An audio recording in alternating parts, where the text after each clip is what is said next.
all, I'm French, and sorry for my accent. And secondly, I'm a writer, and I have to write everything. How do I switch from banker to writer? What is my personal story? I come from a family in the commodities industry on one side, on the world of art and culture on the other side. What I wanted was to be a writer with immediate success. So I studied literature, I let my hair grow, and I believed that I had to become a communist, like all my comrades. But what did I do concretely? I tried several methods of projective identification, writing poems while drunk like Hemingway, gulping down liters of coffee like Balzac, or writing in my bed like Proust, sometimes all together. Did it improve my text? Of course not. Why couldn't I succeed at the time? Because I did not give myself enough time to explore my creativity or deepen the quality of my ideas. I was too afraid of becoming the frustrated character of a bad novel. And I also didn't have the maturity and the courage to fully face what I was feeling. What was the result of this? I was not satisfied with what I wrote, so I burned all my text, which only the chimney remembers. The reality of material life confronted me with my responsibilities, but I still had the need to write. What were the main issues? The first was societal. It was the degradation of my image with respect to my bourgeois social environment. I watched my friends finishing their studies in finance, law, medicine, and beginning to have purchasing power, and I could not participate in all this. The result was a form of imbalance and a social detachment, a form of conscious or unconscious exclusion on my part and theirs. And I didn't want to be the one you always have to invite to restaurants or activities. I love writing, but reading will not have satisfied me enough. So I excluded becoming a librarian. And it's a chance for the library because they will have only thrillers. I felt insecurity, a feeling of injustice, a frustration at not being read, understood, edited, and recognized.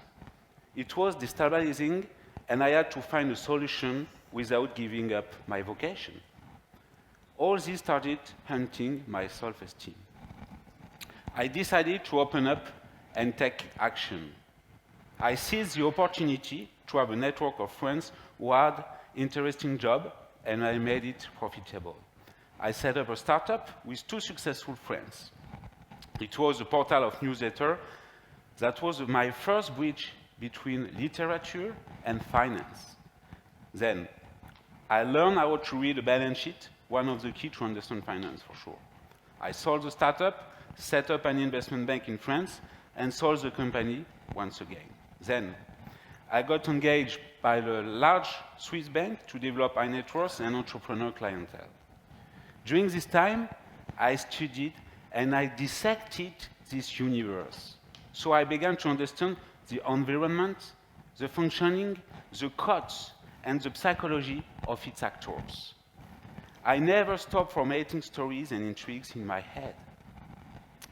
I scribbled text, ideas everywhere, because the desire to write a thriller became stronger and stronger. I wanted to link my vocation to my job, so I decided to put them at the service of each other. How did I go from destructive creativity to living creativity? How to go from banking to writing in the same day? For me, the rituals are important. I set myself goals such as writing 1,000 words a day and having a healthy lifestyle. Every morning, when I wake up, I have the blues, a form of cerebral palsy, and I mentalize a lot. What can I do? To escape this mood and immediately to put myself back in a positive daily flow, I exercise for 25 minutes and take a cold shower. It resets my brain and releases my thoughts. It allows me to write and to elaborate ideas for the bank. I have little sleep, but very regulated, and a healthy eating. A healthy mind in a healthy body is what I am for. Most often, I find inspiration or solution to my intrigues while walking or running. It is a creative ritual that I call creative process of the living. Unlike the spleen of Baudelaire with the creativity of despair. During the same day, I can write the scene of a murder in Geneva and get a client to invest in a unicorn in San Francisco. The world of finance is a vector of many enigmas, fantasies, illusions, and prejudices.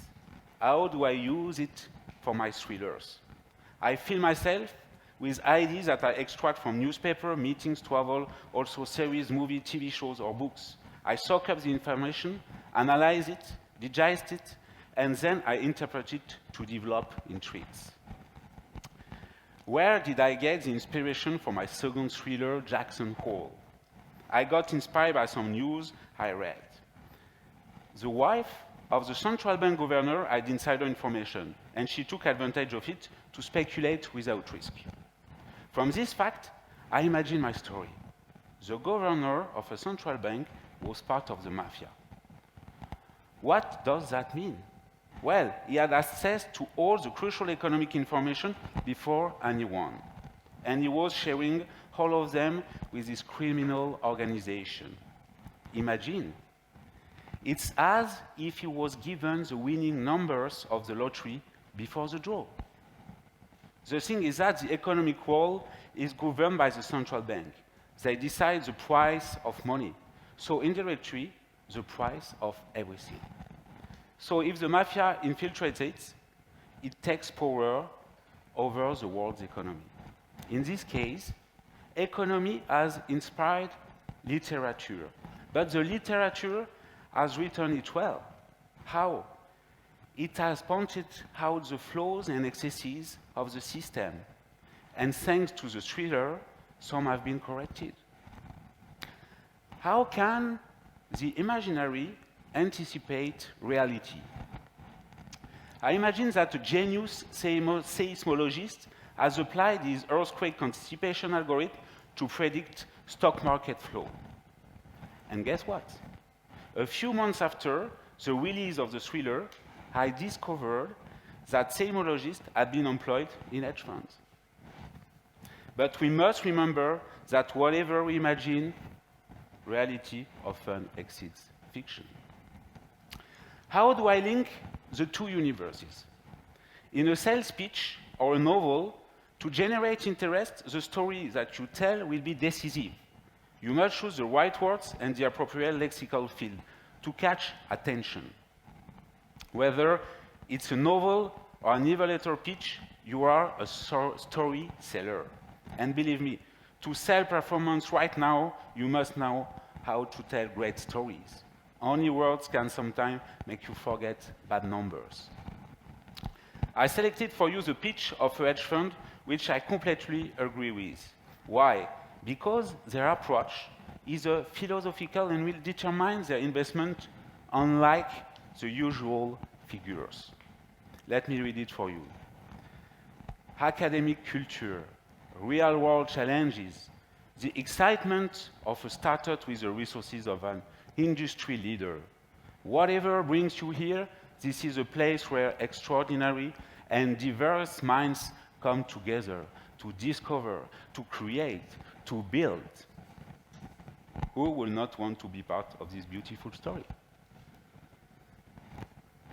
Finance and literature have unexpected commonalities. In particular, the fact that authors also used algorithms to settle the figures of style they impose on themselves, like Victor Hugo. What does he do? What is his algorithm? He makes the stanzas, modifies the order of the rhyme. He imposes his own algorithm on poetry. What's the common point? Well, the holy grail of a poet will be to find the right number of words to express his art, and for the financier to put the right numbers together for a result.